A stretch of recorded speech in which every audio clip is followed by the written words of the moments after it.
Hey everybody, it's Dina again with the Rhode Island Wave newspaper and our spotlight interview series, and we are on the location at the Dare to Dream Ranch, and right now we are going to speak with veteran Michael Michaud. Yes, Did ma'am. I get that right? Yes, ma'am. Michael, uh, how are you today? I'm doing well. How about yourself? I'm all right. Michael, tell us a little bit about you. What was your branch of service? So I was in our U.S. Army. I was at 15 years, basically an Apache mechanic is where it comes down to. I don't really have too much bad to say about my service. I enjoyed my time in there. I was in for a little while and I was injured during a training accident, unfortunately, and it is where it is. I'm kind of here more so because I've had quite a bit of trauma throughout my life. Pretty much from, 6 on, my earliest memory. I've had some pretty dark stuff happening. My mother did the best that she could. And unfortunately, my father was a little bit of a complex man. And we had trials and tribulations. And, going into the service was kind of supposed to be like my second chance, if you would. I grew up in to the wrong side of the tracks, if you would, to a degree, because I spent a lot of time with my father, and it's also added to it, if you would. But throughout the years, unfortunately, with the injuries and stuff like that, I got out of the service. When I got out, which was beginning of 2007.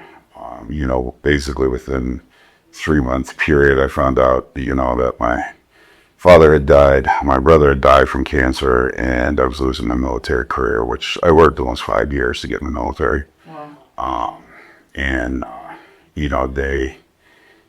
when you get out of the service, they don't really give you a whole lot of information, like to the VA, stuff like that. And I ended up finding my way to civilian doctor, and this was back before the DA started cleaning up all the medication issues and stuff like that. Unfortunately, their idea was to pump me full of pain meds and leave me sitting on a couch. So that ended up adding to the trials and tribulations. I am an addict in recovery, clean and sober, say. And it's just added even more so, to the point where, I spent over 3 years homeless on the streets.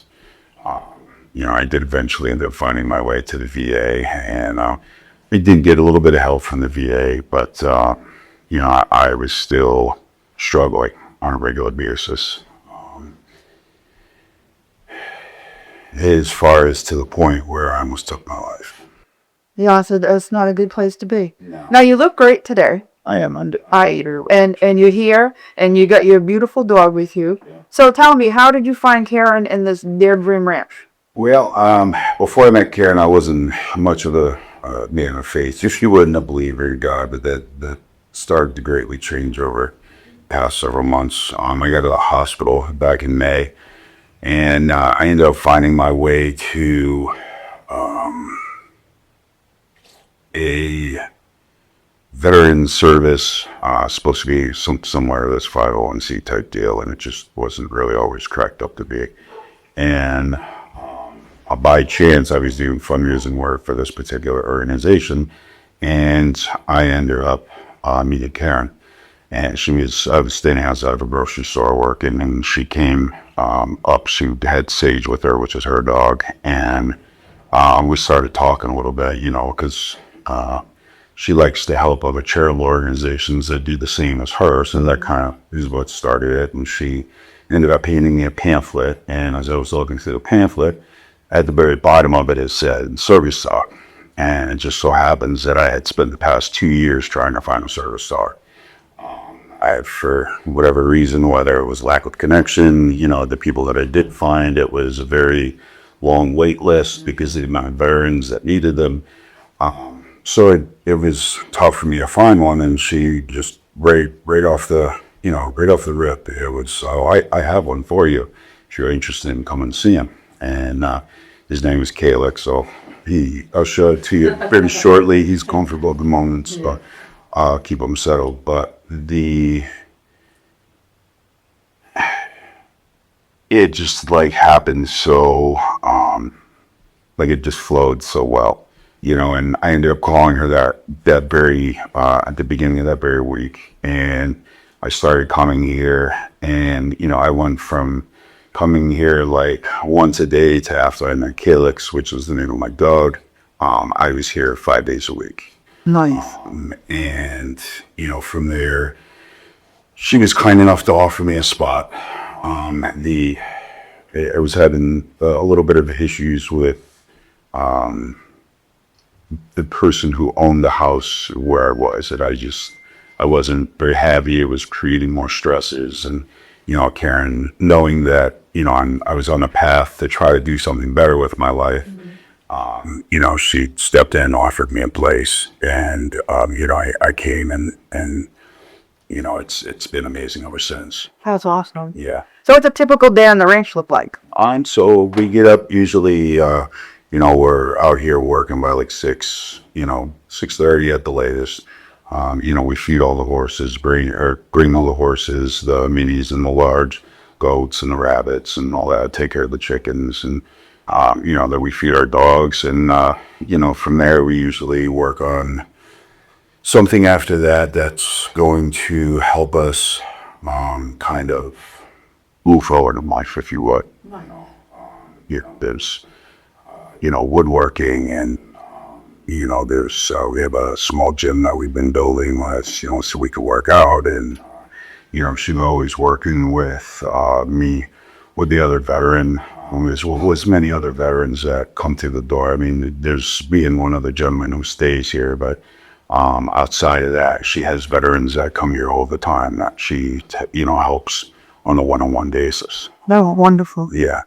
The veteran community is a better place for having her do what she does. That's for sure. Yes, that's wonderful. Yeah, and you get to get your hands dirty and stay active. Yeah. And it's it's beautiful here.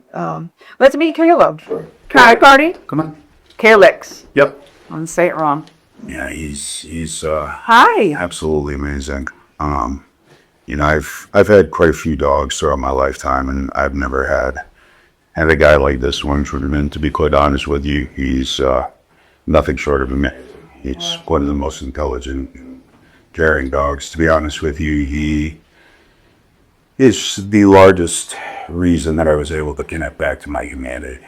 That's good. That's important. It's important. Yeah, he gives me hope, for sure. And this place,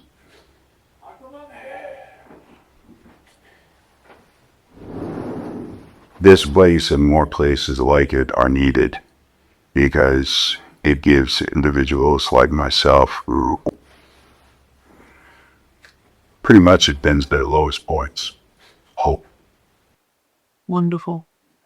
And thank you so much for sitting with us. If you're out there and you're a veteran and you're in need of services, reach out to the ranch. I've got the website and phone number right above my head. And if you are out there and you want to do something to help veterans, support the ranch and Karen and her mission so that she can help support veterans. And y'all can keep this thing going, because the work you do here, this is taking care of animals. That's God's work for sure. All right, thank you. Thank you.